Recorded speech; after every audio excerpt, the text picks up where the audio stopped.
Aujourd'hui, nous quittons San Pedro de Atacama avec un objectif en tête. Rejoindre une vallée qui se cache dans la cordillère de Domeyko, à environ 80 km de San Pedro.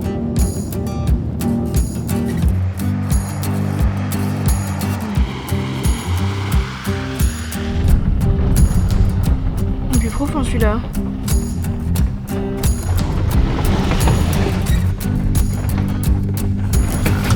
Oh non! Quoi? Téléphone!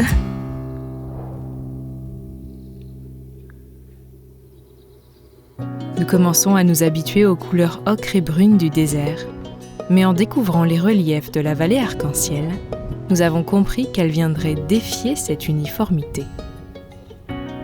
D'ailleurs, à son nom, nous aurions pu nous en douter. Sur les flancs des montagnes se succèdent des bandes rouges, vertes, blanches, jaunes et parfois même violacées, dessinant une véritable stratigraphie à ciel ouvert. Ces couleurs ne sont pas le fruit d'un phénomène récent. Elles racontent une histoire géologique qui s'étend sur des dizaines de millions d'années. À l'origine, cette région était constituée d'une accumulation de sédiments, de cendres volcaniques et de dépôts minéraux. Sous l'effet de la collision entre la plaque de Nazca et la plaque sud-américaine, ces couches se sont soulevées et ont donné les montagnes que l'on voit aujourd'hui.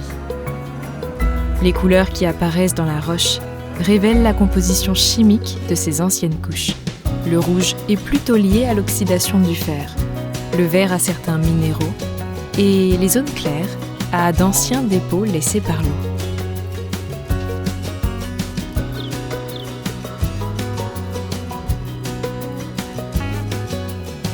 Chaque bande colorée représente ainsi une époque différente de l'histoire géologique du désert. Le soulèvement des montagnes n'est qu'une partie de l'histoire. Depuis des millions d'années, le vent et quelques rares précipitations ont dégagé les couches les plus résistantes et creusé les matériaux les plus tendres, révélant peu à peu cette mosaïque minérale.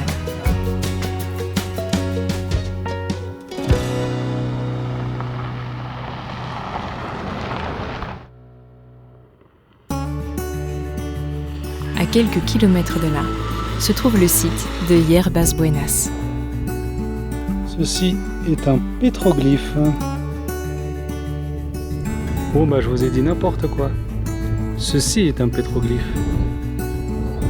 Laissons à Selim le bénéfice du doute. C'est la première fois que nous voyons des pétroglyphes. Pétroglyphe de guanaco. Un pétroglyphe de singe. Ça quoi. Ce site abrite d'ailleurs l'une des plus importantes concentrations de pétroglyphes du nord du Chili. Certaines de ces gravures remontent même à plus de 1000 ans. Contrairement aux peintures rupestres réalisées à l'aide de pigments, les pétroglyphes sont gravés directement dans la roche à l'aide d'outils en pierre.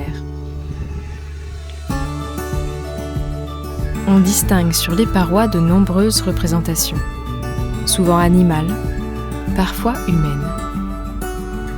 Dans cette crevasse, par exemple, on voit une caravane de lamas, qui témoigne de l'existence d'importants réseaux d'échanges qui traversaient les Andes bien avant l'époque coloniale.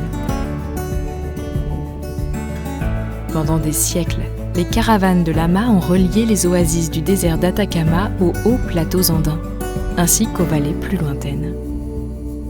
Yerbas Buenas se trouvait sur l'une de ces routes de circulation. Les animaux transportaient du sel, des minéraux, des textiles ou encore des denrées alimentaires, participant ainsi à la circulation des cultures à travers l'ensemble des Andes. Dans cet environnement désertique, les roches sont devenues une forme de mémoire collective. Les voyageurs ont ainsi laissé derrière eux des traces de leur passage. Elle nous rappelle surtout que ce désert, souvent perçu comme vide, a longtemps été parcouru par des communautés capables de s'adapter à des conditions extrêmes. Bon, je pense qu'on a ce qu'il faut. Hein. Je pense que là, on peut manger pour 2 jours.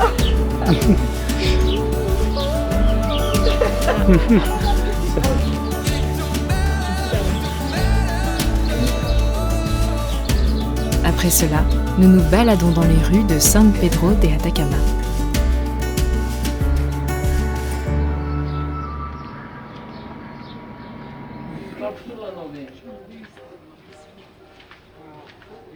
Ok. On a acheté nos petites feuilles de coca contre le mal d'altitude. Nous n'en avons pas besoin pour aujourd'hui, car la prochaine visite sera la vallée de la Lune, qui ne se trouve qu'à 2500 mètres d'altitude. On arrive à la vallée de la Lune. Ici, la Terre a perdu ses couleurs familières. Pas d'eau visible, presque aucune vie, seulement du silence, du vent et des formes sculptées par le temps. Ce décor étrange est le résultat d'une histoire géologique vieille de millions d'années. À l'origine, cette région était un bassin rempli de lacs salés. Avec le soulèvement des Andes, la disparition progressive de l'eau et l'érosion du vent, ces paysages sont nés. Le sel, lui, s'infiltre dans les fissures des roches. En cristallisant, il les fait éclater de l'intérieur. Ainsi, jour après jour, année après année, le paysage se transforme et nous offre cette vallée aux formes irréelles. Dunes géantes, montagnes effondrées et sculptures naturelles.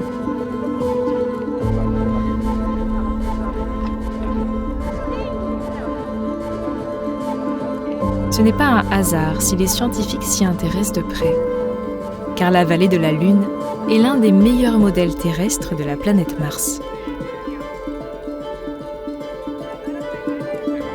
En parcourant la vallée, on pourrait croire que ce paysage a toujours été totalement intact.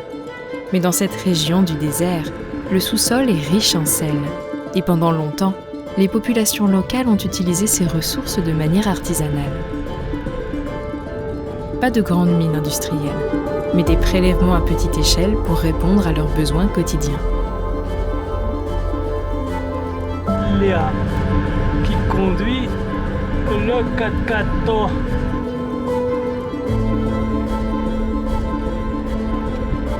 Aujourd'hui encore, en observant certains secteurs autour de la vallée de la Lune, on peut distinguer des traces de cette époque.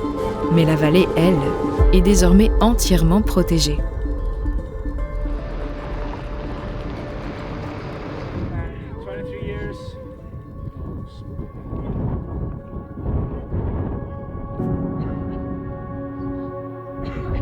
Pour clôturer cette journée, nous prenons de la hauteur afin d'admirer la vallée de la Lune et de profiter des couleurs du coucher de soleil.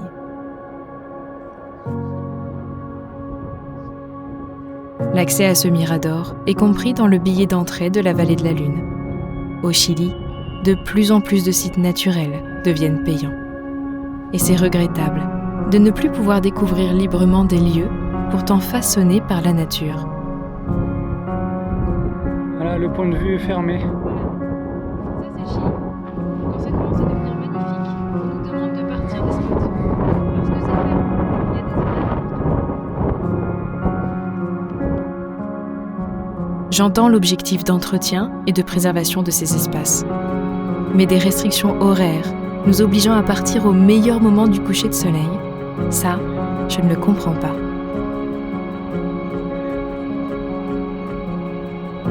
D'autant que ce soir, les couleurs sont dingues. Je crois même que c'est le coucher de soleil le plus explosif de notre vie.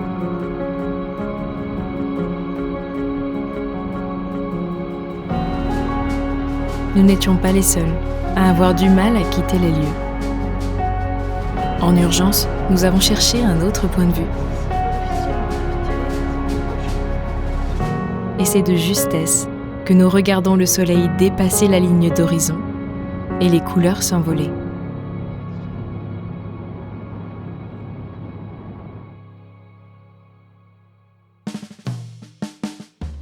Ce matin, on s'est levé à 4h30 pour prendre la route en direction des lagunes Miscanthi et Minnick. Et comme on va monter beaucoup en altitude, c'est l'heure de...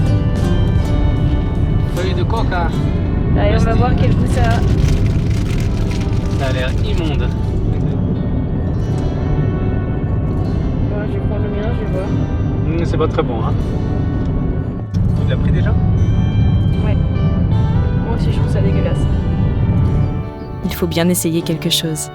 Nous montons à 4200 mètres d'altitude aujourd'hui. Salar d'Atacama. Nous atteignons l'altiplano andin et découvrons des paysages encore bien différents. Ici, le sol est parsemé de petites touffes jaunes appelées ichu. Ne vous fiez pas aux apparences, elles peuvent avoir l'air accueillantes, mais en réalité ces plantes sont très dures. Nous y voilà, je vous présente la Laguna Miscanti. L'altiplano andin, où se trouvent ces lagunes, est un paysage façonné par la tectonique et les volcans. La subduction de la plaque de Nazca sous la plaque sud-américaine a soulevé les Andes et provoqué une très forte activité volcanique. Les volcans ont ensuite modelé le relief en bloquant certaines vallées et en créant des bassins fermés. C'est dans ces cuvettes que se sont formées les lagunes. Autour de nous, ce ne sont pas des montagnes, mais bien des volcans. D'ailleurs, la Laguna Miñiques se trouve au pied du volcan du même nom. Malgré les conditions extrêmes de la zone, la vie persiste. Des flamants des Andes viennent s'alimenter dans les lagunes. Et autour des berges, c'est l'ichu qui sert de nourriture aux vigognes.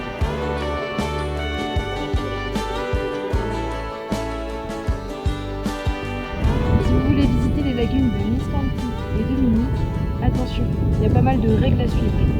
Déjà, vous devez vous procurer ce ticket dans le village qui s'appelle Soker, à environ 45 minutes, 1 heure avant d'arriver sur le site. Si vous ne le faites pas, ils vous demanderont de faire demi-tour, prendre le ticket et revenir. Et pour obtenir le ticket, vous devez réserver d'abord en ligne, un créneau horaire. C'est très limité, donc pensez à ça, faites attention. Ces lacs sont dits tendoréiques. L'eau y entre par les pluies et la fonte des neiges, mais ne s'écoule jamais vers la mer. Elle s'évapore, ce qui concentre les minéraux et influence les couleurs du paysage.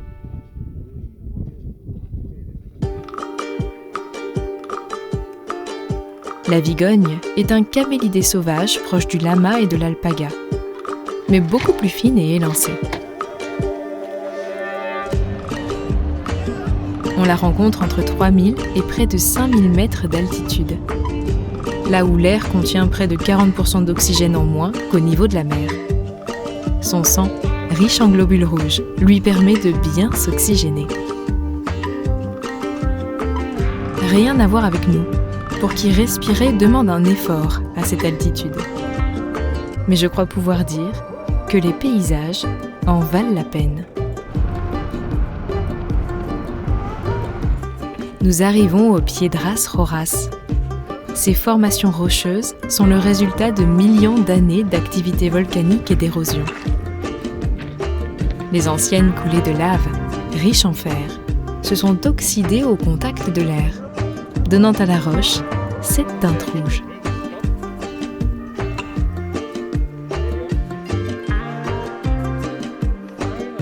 Autrefois, la région était occupée par de vastes lacs. Aujourd'hui, il n'en reste que des traces, des dépôts de sel, des bassins presque asséchés et ces formations rocheuses, sculptées par le vent. Ici, les éléments sont extrêmes. Le désert d'Atacama impose l'un des climats les plus secs de la planète. Le soleil y est écrasant, les rayons ultraviolets particulièrement intenses. Et dès que la nuit tombe, les températures s'effondrent brutalement, transformant le paysage en un monde glacé et silencieux.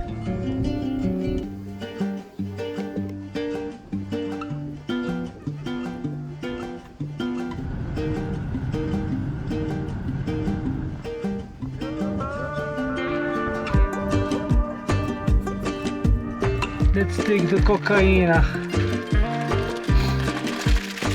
La deuxième. Parce que Céline va mal. La première a bien fonctionné. Mais là, je suis dead. C'est dur, hein? Juste un tout petit peu malade.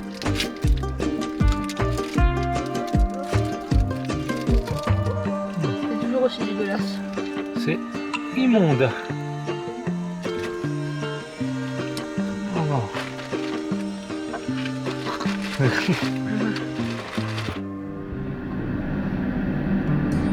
Bonjour les vicognes. Longtemps chassée pour sa laine, considérée comme l'une des plus fines et des plus précieuses au monde, la vigogne a failli disparaître. Aujourd'hui protégée, elle est redevenue un symbole vivant des hauts plateaux andins.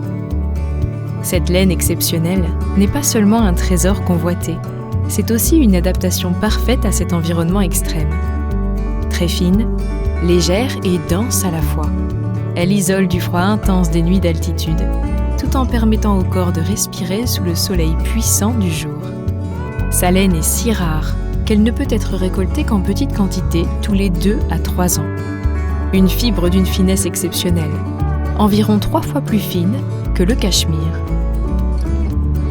Sur le chemin du retour, Selim était déçu de ne pas avoir aperçu de nandous, ces grands oiseaux d'Amérique du Sud. Et comme pour lui éviter un regret, ils sont apparus quelques mètres plus loin. Chez le nandou, le mâle construit un nid dans lequel plusieurs femelles viennent pondre leurs œufs. Parfois une trentaine, voire même plus. Ensuite, c'est lui qui prend tout en charge. Il couve les œufs, protège le nid, puis élève seul les petits.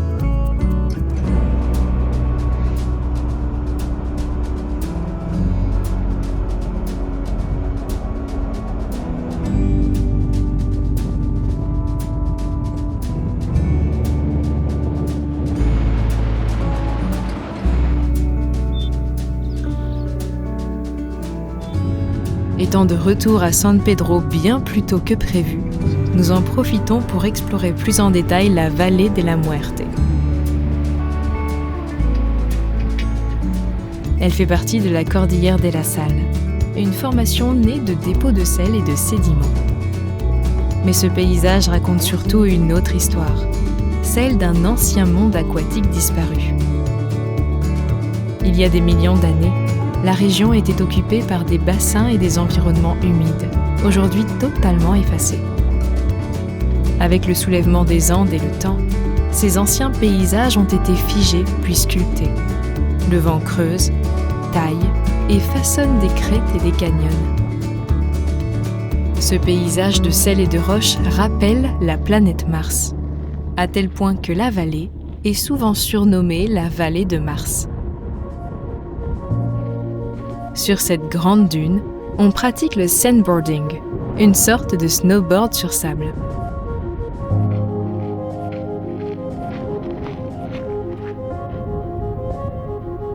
Il y a des cristaux de sel partout, vestiges de cet ancien monde disparu. Marcher dans cette vallée, c'est avancer dans un décor presque irréel. Le sable est brûlant, le vent constant, et chaque pas semble s'enfoncer dans un paysage en mouvement.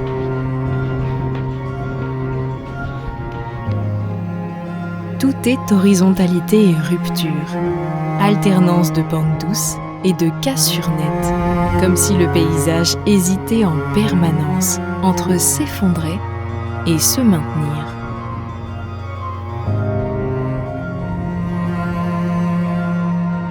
Le vent, lui, continue son travail discret. Il ne construit pas, il efface. Il polit les formes, adoucit les angles, redistribue les grains de sable d'une dune à l'autre. Rien n'est stable ici, même ce qui paraît immobile. Et pourtant, malgré cette instabilité, la vallée donne une impression étrange d'ordre ancien, comme si tout avait déjà été décidé il y a très longtemps, et que le temps ne faisait plus que repasser sur les mêmes traces, sans jamais les effacer complètement. Plus on reste, plus on comprend que ce paysage n'a pas besoin de monuments, il se suffit à lui-même. Cet endroit raconte une histoire que personne n'a jamais écrite, mais que tout le monde peut lire.